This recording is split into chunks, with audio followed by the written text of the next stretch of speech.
So this scenario we call the dancing robots scenario. And here the goal is for both agents to achieve their respective goal squares. The complication, though, is that the two agents don't know where the other agent has to end up.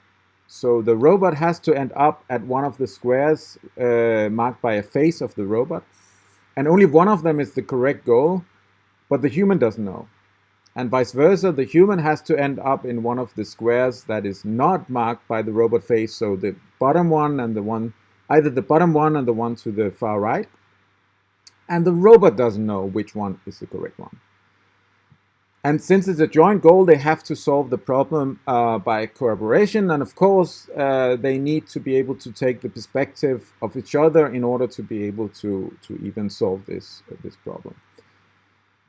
And they are allowed to mark that they have reached their designated goal square by raising the right arm. But if you have raised your right arm, you can not move anymore. So you can only raise your right arm if you have arrived at your goal square and you know that you will never be forced to move again afterwards.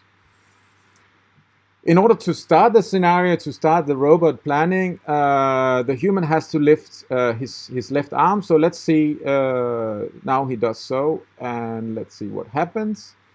So, of course, either the robot or the human could move first. In this case, the robot does nothing. So, and that is actually because the robot takes the perspective of the human and realizes that the optimal plan is for the human to move first. And so the human will be expected to move first. And after that, the robot can then move. And of course, the robot could either move to the top middle square or to the far left square. In this case, the robot moves all the way to the far left square. That might be the goal position of the robot, though it doesn't lift its right arm, but we also don't know yet. And of course, the human doesn't know. And the reason why the robot actually goes to the far left in this case is to allow the human to access both of his possible goal squares. So actually, in this case, the robot is taking the perspective of the human in order to allow the human to go wherever he needs to go.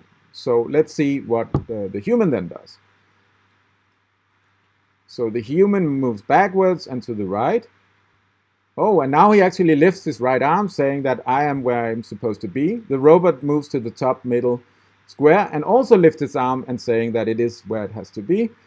In this case, they actually then manage to solve the problem by being able to take the perspective of each other. And it's, well, we can prove that this is an worst case optimal solution to this problem. And that's it.